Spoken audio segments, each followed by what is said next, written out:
ვინც შრომაზე უარს ამბობს, ის კვდება ნელა და მტანჯველად.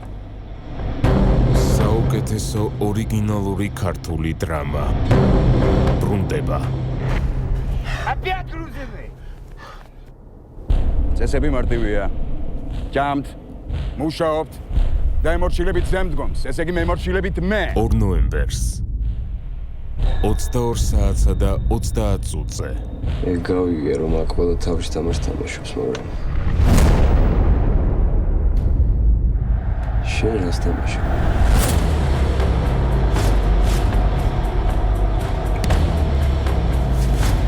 შენ საყვარელი ადამიანი მოკარგე, სხვას რას უზნა.